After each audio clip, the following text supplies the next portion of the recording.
कोई भी सपना साकार करने के लिए सबसे जरूरी है सही कोच का होना। चुनिए इंजीनियर्स पॉइंट को और करे अपनी पॉलिटेक्निक सेमेस्टर एग्जाम का सपना साकार। Download the app now. Hello everyone, welcome to Engineers Point. आज हम देखेंगे डिज़ाइन ऑफ स्टील स्ट्रक्चर का सिलेबस। किसी भी टॉपिक को पढ़ने से, किसी भी सब्जेक्ट को पढ़ने से पहले हम सिलेबस को ज़रूर डिस्कशन करते हैं। इससे एक आपको बेसिक आइडिया मिल जाता है कि सिलेबस में है क्या, कैसे कैसे पढ़ना है क्या क्या चीज़ें। बात को समझ रहे हैं? तो आप लोग सिलेबस डिस्कशन ज़रूर देखा करिए। और हम लगता है सिलेबस डिस्कशन अच्छा करते हैं, आप लोग पसंद करते हैं सिलेबस डिस्कशन, ठीक है। तो क्या देखेंगे? Syllabus of DSS, design of steel structure. तो किसी भी सब्जेक्ट में सबसे पहला चैप्टर क्या होता है? आपका इंट्रोडक्शन होता है। अब देखिए, इस चैप्टर में सबसे एक शुरू में एक चैप्टर दिया होगा इंट्रोडक्शन में, उसमें सारा चीज़ बताया, जैसे कि SFD क्या है, BMD क्या है, स्ट्रेस क्या है, स्ट्रेन क्या है, मॉडुलस ऑफ रिजिडिटी क्या है, मॉडुलस ऑफ इलास्टिसिटी क्या है, SFD का यूज़ क्यों करते हैं, बेंडिंग मोमेंट क्या है, शियर फोर्स क्या है, बहुत सारी चीज़ों को बताया है। और छोटू सा लिख दिया है। क्या लिखा है कि हम आशा करते हैं कि आप पिछले सेमेस्टर में सब पढ़ के आए होंगे, लेकिन हम जानते हैं मेरे बच्चे अभी खुद छोटकू हैं, ये मन से नहीं पढ़ते हैं।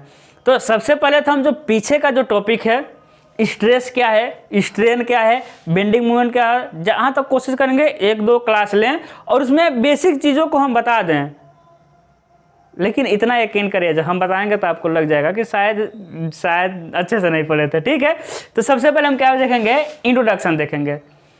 और इंट्रोडक्शन में ही हम देख लेंगे इसमें पहला चैप्टर जो डिज़ाइन ऑफ, तो वो जो दिया है ना इंट्रोडक्शन में आपके बुक में, वो आपके नहीं आते हैं, लेकिन हम बताएंगे आता क्या है। लेकिन डिज़ाइन ऑफ स्टील स्ट्रक्चर में वो सब जानना बहुत ज़रूरी है। स्ट्रेस एक्चुअल में क्या है, स्ट्रेन क्या है, कितने प्रकार के होते हैं, नहीं तो फिर कन्फ्यूज रहेंगे, है ना। तो देखिएगा, सिस्टम से क्लास चलेगी, वही हम कह रहे हैं कि बहुत अनुभव है, आप परेशान बिल्कुल मत होइए।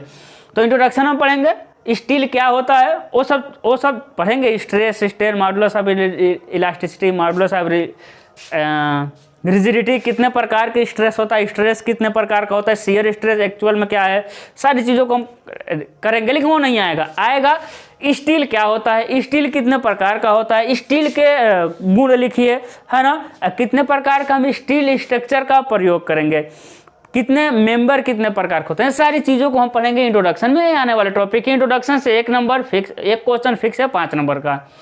तो बेसिक इन्फॉर्मेशन मिलेगा कि स्टील है क्या, कितने प्रकार का स्टील होता है। उसके बाद स्टील के सेक्शन कितने प्रकार के होते हैं, पिछले वीडियो में बताए थे, सब सिलेबस का डिस्कशन किए थे। T खंड, चैनल खंड, Z खंड, I खंड, बीम, है ना। तो ये सारी चीज़ों को हम पढ़ेंगे इंट्रोडक्शन में। दूसरा आता है आपका कनेक्शन। क्या पढ़ते हैं हम लोग? कनेक्शन हिंदी क्या होगा भाई? ओहो, कनेक्शन या समझ लीजिए ज्वाइंट, जोड़, है ना। कनेक्शन मतलब क्या है आपका? जोड़। तो कनेक्शन में हमको 3 चैप्टर पढ़ना है। हाँ, 3 चैप्टर कनेक्शन। सबसे पहले हम पढ़ेंगे रिवेट,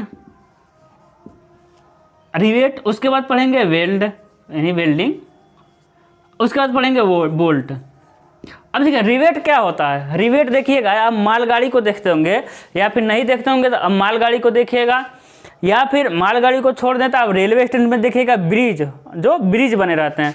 क्या होता है, मालगाड़ी में देखेंगे तो ऐसा कुछ, मान लीजिए कि एक मेंबर है, तो ऐसा कुछ निकला रहता है ना, अंदर से पैक रहेगा, ऐसा कुछ निकला रहता है, ऐसा ही, है ना। तो क्या होता है, ये हमेशा के लिए परमानेंट जोड़ हो गया, इसको खोल बंद नहीं कर सकते, परमानेंट ज्वाइंट। मतलब क्या होता है, एक समझिएगा, रिवेट क्या होता है, थोड़ा समझते चलिए। ये देखिए ऐसा ही रहता है। बोल्ट और रिवेट में क्या अंतर है? देखिए बोल्ट और रिवेट में, मान लेते हैं ये बोल्ट, ये हम बता रहे हैं किसको? बोल्ट को। एक किसको बता रहे हैं भाई? रिवेट को। अब बोल्ट रिवेट में क्या अंतर है कि बोल्ट में चूड़ी बना रहता है भाई, चूड़ी नहीं, ये मेरा दिल है, ठीक है, चूड़ी बना रहता है, रिवेट में कुछ नहीं बना रहता है। अब मान लेते हैं कि एक क्या है, इसको जोड़ना है, इसको क्या करना है? जोड़ना है। तो सबसे पहले होल करते हैं, और क्या डालेंगे? सबसे पहले किसको डाल देंगे भाई? बोल्ट को। बोल्ट को डालें और क्या करेंगे, चूड़ी को इसी पर, चूड़ी बना रहेगा तो इसी पर कस देते हैं, थोड़ा सा बाहर निकल रहा था, काम खत्म। अब जानते होंगे जब मन करे बोल्ट को खोल देंगे, दूसरा चेंज कर देंगे, कोई दिक्कत नहीं है। अब रिवेट क्या होता है, मान लेते हैं ये जोड़ना है, इसको क्या करना है, जोड़ना है, ठीक है। रिवेट लगाए, हाँ जी रिवेट लगा दिए, और इधर से ठोक ठोक के क्या करते हैं, इधर भी हम इसी तरह इस मटेरियल को इधर फैला देते हैं और इधर भी इसी तरह बना देते हैं। ये टेम्परेरी मतलब परमानेंट जुड़ हो गया। अब क्या इसको खोल कर दूसरा लगाएंगे नहीं, और जब आप खोलेंगे तो टूटेगा, है ना। तो ये आपका पढ़ना है रिवेट और बोल्ट। बाद में हम डिटेल में तो कवर करेंगे ही करेंगे। तो सिंपल बता दें रिवेट क्या होता है, बोल्ट क्या होता है। तो रिवेट ज्वाइंट पढ़ना है और बोल्ट ज्वाइंट, और वेल्डिंग तो बच्चे को पता है ना। तो वेल्डिंग जो किया जाता है, तो अब जानते हैं वेल्डिंग अच्छा लगता है देखने में, क्योंकि उसको प्लेन कर देंगे तो है ना अच्छा लगता है। लेकिन वेल्डिंग करने के लिए हम बहुत ताम झाम करना पड़ेगा, लाना पड़ेगा, मशीन लाना पड़ेगा, फिर चश्मा पहनना पड़ेगा हीरो वाला, फिर वेल्ड करिए, उससे वहाँ गर्मी महसूस होगा, हो सकता है मेंबर कोई टेढ़ा हो जाए है ना। तो हम देखेंगे बिल्डिंग का लाभ क्या है, हानि क्या है, बहुत सारी चीज़ें होती हैं। तो कनेक्शन में 3 चैप्टर पढ़ना है, रिवेट, वेल्ड और बोल्ट। उसके बाद आता है आपका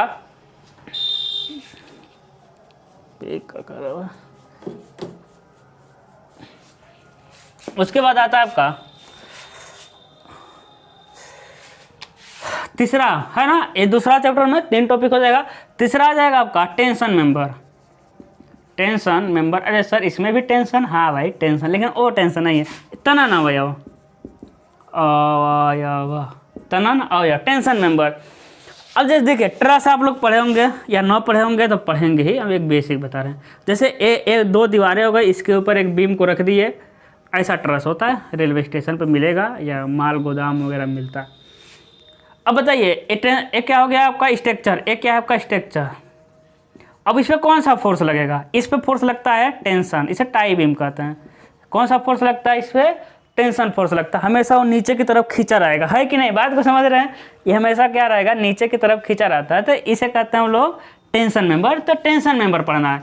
टेंशन मेंबर में क्या क्या पढ़ना है, टेंशन मेंबर में पढ़ना है कि हाँ कि ठीक है। तो ये रिवेट और वेल्ड है ना सारा, और रिवेट वेल्ड अब हर एक चैप्टर में रिवेट और वेल्ड का यूज करेंगे, ठीक है। तो रिवेट और वेल्ड वाला चैप्टर बहुत अच्छे से पढ़ना पड़ेगा।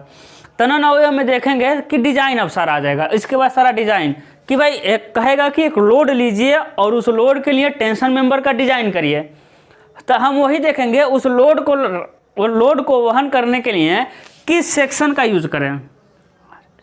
इसे कहते हैं एंगल, इसे कहते हैं आई खंड, इसे कहते हैं चैनल खंड, इसे कहते हैं टी खंड, है ना।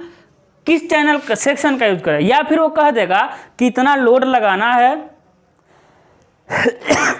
और इस सेक्शन का यूज करिए। तब देखना पड़ेगा ना कि भाई इसकी मोटाई, इसे फ्लेंज कहते हैं, कि इसकी मोटाई कितनी रखेंगे, इसकी मोटाई, इस वेब की मोटाई कितना रखेंगे, इस है ना, इसकी गहराई कितना रखेंगे भाई, इसकी चौड़ाई कितना रखेंगे, सारा डिसाइड करेंगे।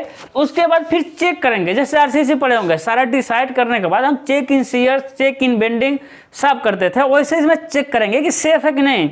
मान लीजिए किसी गाड़ी का आप डिजाइन कर दिए, किसी गाड़ी का तो डिजाइन कर दिए, लेकिन गाड़ी डिजाइन भाई देखने में तो बहुत अच्छा लग रहा है, न्यूमेरिकली आपका सही है, लेकिन उसको चेक करेंगे कि नहीं करेंगे कि भाई लड़ाएंगे, देखेंगे लड़ने पर कितना टूट रहा है, कितना फूट रहा है।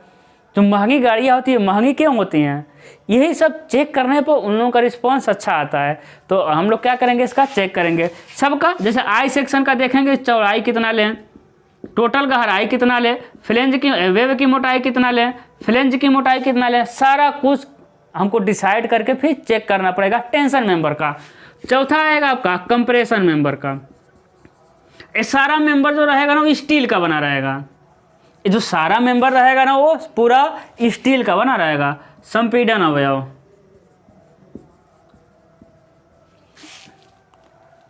देखिए अब संपीड़न अवयव, अब संपीड़न क्या हो गया, जैसे आप देखेंगे पुराने ज़माने का पोल, पुराने ज़माने के जो अभी भी पोल यूज करते हैं जिस पर ट्रांसफार्मर रखा रहता है, वो पोल किसका रहता है, स्टील का पोल रहता है। तो है ना, ऐसा ही है।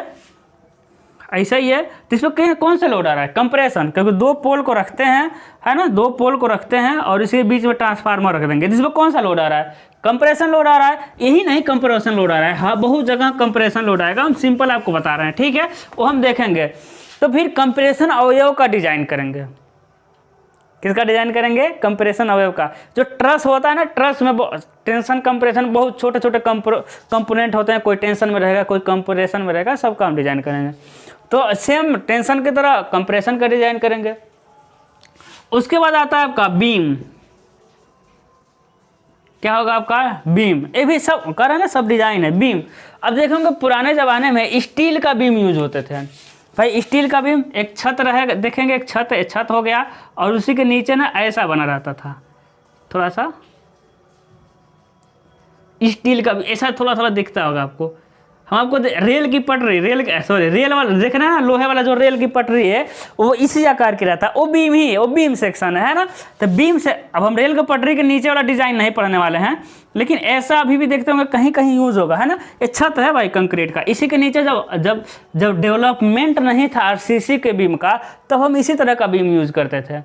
अभी भी बहुत जगह यूज़ करते हैं, हम देखेंगे, है ना। अब कहेंगे फिर इसका बंद क्यों कर दिए यूज़ करना, वो हम देखेंगे क्यों बंद कर दिए, ठीक है। तो ये हो जाएगा बीम, डिजाइन ऑफ बीम, समझ रहे हैं। डिजाइन ऑफ क्या हो जाएगा आपका, बीम हो जाएगा। उसके बाद समझ देखेंगे हम लोग,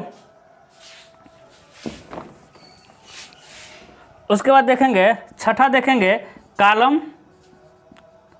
कॉलम एंड कॉलम फुटिंग, हाँ क्या देखेंगे, कॉलम एंड कॉलम फुटिंग। अभी देखिए, अभी हम कॉलम जो बनाए थे, कॉलम देखिए ऐसा दो पोल बनाए थे जिसके बीच में ट्रांसफार्मर रखा जाता है, तो नीचे कुछ व्यवस्था करना पड़ेगा कि नहीं। ये तो कॉलम हो गया, लेकिन इसको नीचे कुछ व्यवस्था नहीं करेंगे तो ज़मीन में थोड़ी रुकेगा। तो इसे क्या कहते हैं हम लोग, कॉलम फुटिंग। सारा स्टील का रहता है, स्टील का व्यवस्था करेंगे इसमें सारा, इसमें कॉलम फुटिंग। इसके लिए क्या करते हैं हम लोग, इसके लिए आरसीसी का हम स्ट्रक्चर बनाएंगे, इसके ऊपर एक प्लेट रखेंगे, प्लेट के ऊपर हम बीम कॉलम रखेंगे, उसके बाद चारों तरफ से इसको बांधेंगे, उसके बाद सारा कुछ सब कुछ रिवेट से जोड़ देंगे, है ना। एक नीचे हम व्यवस्था करेंगे, उसे कहते हैं, हम क्या कहते हैं, कॉलम फुटिंग कहते हैं। तो ये छोटा चैप्टर है, ठीक है, समझ आ रहा है आपको। ये सारा स्टील का बना रहेगा। उसके बाद इसके बाद आता है सातवां चैप्टर आपका ट्रस। क्या आएगा आपका, ट्रस आएगा। ट्रस मतलब क्या, ए वाला ट्रस। तो ये क्या होता है, टोटली थियरी, मतलब कि थियरी है, इसमें न्यूमेरिकल नहीं। ये हो जाएगा आपका स्टील का ट्रस हो जाएगा। तो देखेंगे हम ट्रस होता है क्या है, ट्रस कितने प्रकार के होते हैं, ट्रस के कंपोनेंट कौन कौन होते हैं, किस कंपोनेंट के कौन से कार्य होते हैं, सारा कुछ हम देखेंगे, ठीक है।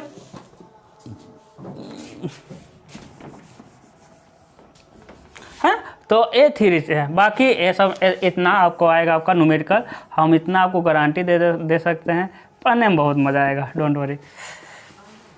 आठवां क्या होगा, आठवां जो होता है जानते हैं, हर एक सिलेबस डिस्कशन में सबसे मेरा पहला टॉपिक होता है इंट्रोडक्शन, सबसे लास्ट टॉपिक होता है आपका मिसलेनियस।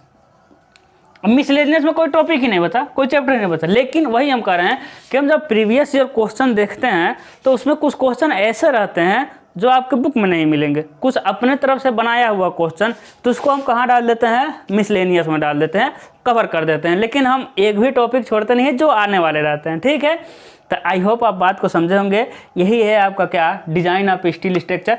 चैप्टर कम लग रहा है, लेकिन इसमें न्यूमेरिकल ज़्यादा आता है, तो न्यूमेरिकल टाइम लेता है। हम बता रहे हैं ज़्यादा आने का मतलब न्यूमेरिकल 50% आएंगे, तो लगाना तो हमको सारा न्यूमेरिकल पड़ेगा, और आपके बुक का कोई ऐसा न्यूमेरिकल ना हो कि हम ना लगाएं, कोई ऐसा न्यूमेरिकल ना हो कि हम आपको छोड़ करके आगे बढ़ें, ऐसा होने वाला नहीं। ये एक एक न्यूमेरिकल को हम लगाते हैं। तो बने रहिएगा आप लोग।